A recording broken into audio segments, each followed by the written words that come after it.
What's up, my YouTube friends? Hey, it's Brian, and this video was just made in fun because, well, I was bored and I had nothing better to do.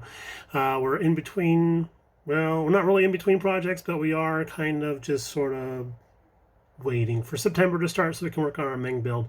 But in the meantime, watch the video with a light heart. Enjoy, and we'll talk to you guys later. Bye now.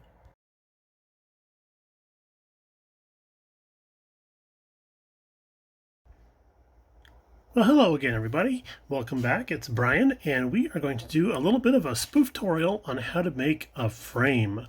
There are many different types of frames out there. There's Pro Street, there's subframe, there's picture frame. There's all kinds of great frames out there that we can be using for our cars.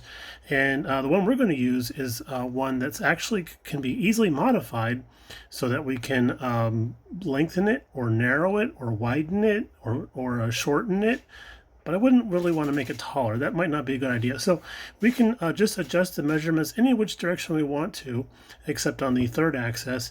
And then you can use this for just about any project you want. It can even be used for Pro Street where you want to do some tubbing in the back. So let's go ahead and get started. What are we going to use? Well, first of all, let's go through our tools list. We're going to want some nice side cutting snips. We're going to want a nice sharp hobby knife.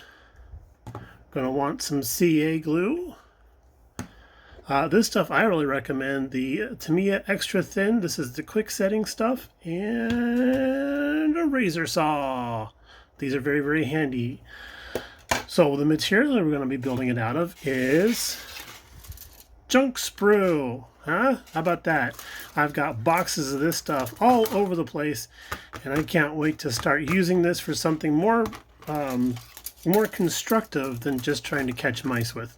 So let's go ahead and get started. We're going to start snipping off some of the more interesting pieces on here after we draw up our template for the frame. All right, let's get onto the template. Okay, so we just quickly sketched up what we want to use for our frame, and this will be it here. We're going to have the classic style X frame.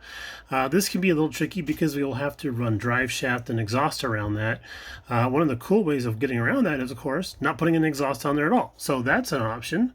Another way we can get around that is making it front wheel drive. So, you know, there's always that kind of a thing going on too. So it depends on what you want to do. So we're going to get to cutting some styrene, and then we're going to actually lay this out because this is 1-to-1 scale, this drawing, and we'll actually lay out our pieces on here and start gluing them up. All right, so hang on just a second, and we'll be right back with the power of pause. Okay, so what just seemed like a few moments to you guys was really about 3 or 4 hours of me cutting and slicing and splicing me, but also the chassis pieces here from our stack of sprue, and you can see all the little bits around here that we've been slicing off. So let's talk about the front end here. We want to have this really cool looking angle, and I don't really have any sprue pieces on hand that make that angle, but I do have some G.I. Joe arms left over from something that was exploded probably, and now we're going to add those in, and we can get those angles figured out just right. Look at that. Look at that. So you glue the joints in place and the arms won't move, and that'll be perfect. And on the back end of the car, we want something coming off the back of the frame here that's going to be a little bit more showy. So we're going to use some katana blades. That's right, we're going to have some katana blades coming off the back end of this car here so that nobody tailgates this dude, I tell you what. And we'll glue those up like that there. And don't worry, because once we get primer on everything, it'll really blend together and you'll see what I'm talking about. So stay tuned. We're going to get these arms on here, and then we're going to get those blades on there, and we'll be back in a sec. Okay, so we had a couple more mishaps, and we're okay. We don't have to go to the emergency room just yet, but that is definitely a consideration on the horizon. But we have our A-arms on place and our katanas in the back there, so that's looking really spiffy. And now what we want to do is cut out the pieces for the back there, and I found a couple sections of this particular screw that look pretty good, so we're going to go ahead and snip those off. Let's get this guy right here, like that, and then let's get this guy. Looks pretty cool right here. Let's get that. There we go. And then let's see here. Anything else we need? Oh, I need this guy off of here. There we go. And nope, we're good there. Okay, so all right, so Now, the reason why I wanted these guys was because they would be perfect for holding in a fuel tank or a fuel cell, depending on what you want to use. And if we glue this one in horizontally like that, we will be able to have a nice mounting surface on this little X piece right here. So let's go ahead and do that.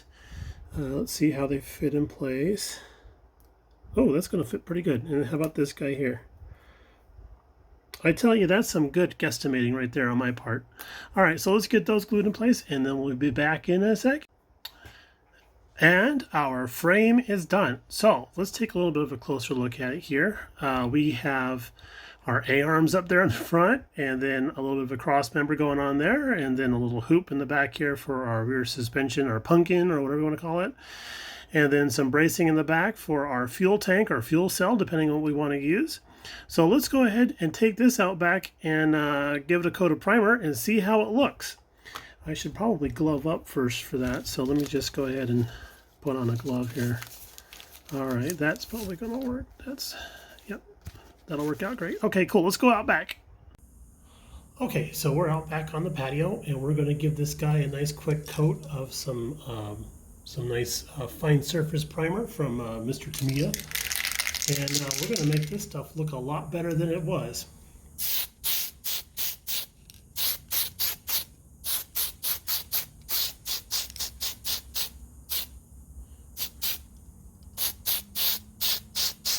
Oh, I just got bitten by something. It looks like a black widow. All right, I should probably go. Okay, so several hours later, we let the frame cure up outside while we went to urgent care and got some anti-venom. And we're doing fine. We're okay. We're all right. But I did a little bit of sanding and filing on the frame to just sort of help it out a little bit. And this is what we came up with. How about that? We did go ahead and glue in a fuel tank. I like the looks of that there. And we just really like how that turned out. So I hope this tutorial was helpful for you guys. If you have any questions, please comment down below. I'll be happy to get back to them as soon as I can, once I can type again. So y'all take it easy. Have a great rest of your day, and we'll talk to you a little bit later on. Bye now.